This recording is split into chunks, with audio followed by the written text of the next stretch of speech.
Jean-Philippe Tanguy, né le 25 mars 1986 à Boulogne-sur-Mer, Pas-de-Calais, est un homme politique français.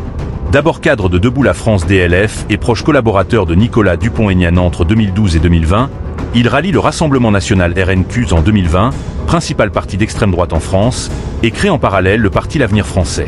Lors des élections régionales de 2021, il est élu conseiller régional des Hauts-de-France sur la liste RN de Sébastien Chenu.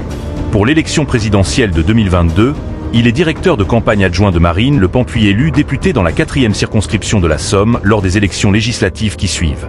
Il est président délégué du groupe Rassemblement national à l'Assemblée nationale. Il est réélu aux élections législatives anticipées de 2024. Naissance et famille Jean-Philippe Tanguy, né le 25 mars 1986 à Boulogne-sur-Mer, Pas-de-Calais, il grandit à Bure-sur-Yvette. Essonne. Sa mère est secrétaire et son père gestionnaire de sites industriels. Études et formation.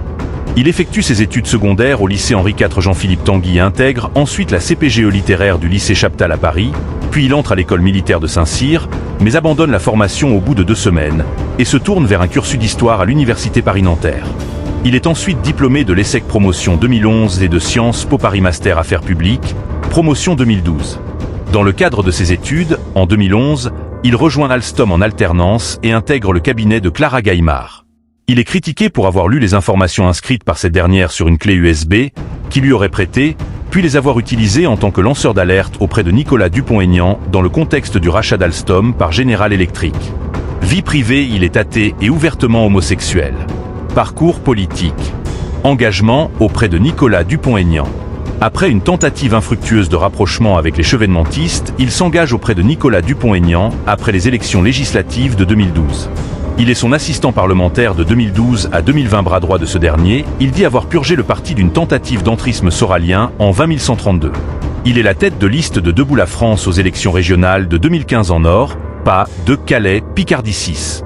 Sa liste termine 6e du premier tour, avec 2,39% des voix, et n'obtient donc aucun élu. Durant l'élection présidentielle de 2017, il fait partie de l'équipe de campagne de Nicolas Dupont-Aignan. Il œuvre à son ralliement à Marine Le Pen durant l'entre-deux tours. Il est ensuite nommé directeur de cabinet de Nicolas Dupont-Aignan à la mairie d'Hyères-Essonnes et désigné 3e sur la liste DLF aux élections européennes de 2019. Il quitte DLF en novembre 2020 pour le RN. Il a depuis entamé une procédure au prud'homme contre Nicolas Dupont-Aignan, lui reprochant de ne pas lui avoir versé régulièrement son salaire. Au sein du Rassemblement national.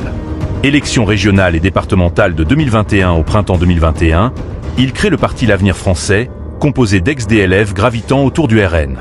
Lors des élections régionales de 2021 dans les Hauts-de-France, il rejoint les listes du candidat RN Sébastien Chenu. Il est également trésorier de Damien Rieu lors des élections départementales dans la Somme.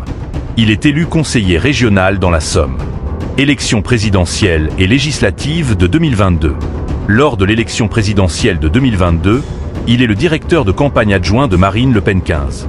Lors des élections législatives qui suivent, il est candidat dans la 4e circonscription de la Somme et arrive en tête au premier tour devant le député sortant Jean-Claude Leclabar, avec 32,45% des suffrages exprimés.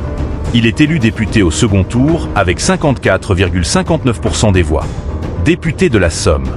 En juin 2022, Jean-Philippe Tanguy est le candidat du groupe RN à la présidence de la Commission des finances de l'Assemblée nationale 18.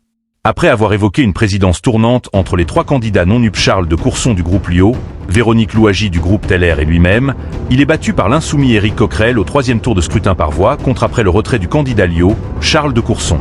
Il est nommé président délégué du groupe Rassemblement national à l'Assemblée nationale.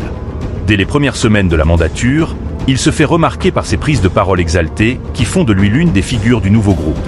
Il tente, sans succès, de modifier le régime fiscal des journalistes, puis des élus locaux.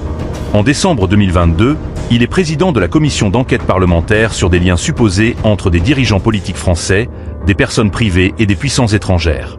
Cette commission, proposée par Tanguy dans le but de dédouaner le RN des accusations de relations privilégiées avec la Russie, rend son rapport, rédigé par une députée Renaissance, qui charge le parti d'extrême droite. Il est réélu aux élections législatives anticipées de 2024 avec 57,47% des voix.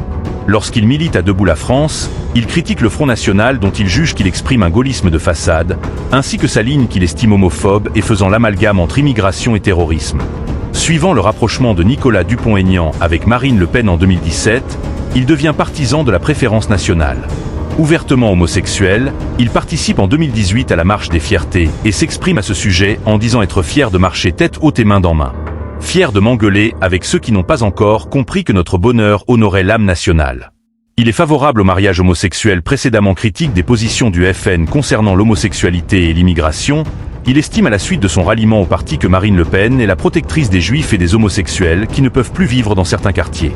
Lors de la campagne présidentielle de Marine Le Pen, il se déclare en faveur de l'assouplissement de la fiscalité sur l'héritage, de l'abandon de la retraite à 60 ans et de l'exonération de cotisations patronales jusqu'à 10% d'augmentation salariale. Il est favorable à la proposition de loi visant à constitutionnaliser l'interruption volontaire de grossesse, entrant ainsi en désaccord avec la frange catholique conservatrice du Rassemblement national. Il estime qu'il n'y a pas eu d'abus des forces de police lors des manifestations contre la réforme des retraites de 2023, mais qu'il y a eu beaucoup de violence de la part des manifestants.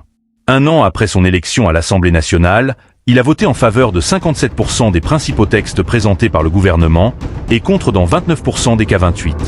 Libération le présente comme atypique parmi les députés RN, étant moins intéressé par l'immigration que par les questions économiques. Lui-même explique s'être engagé en politique en raison d'un sentiment de trahison des élites. Il se définit comme de droite bonapartiste et admire Napoléon III.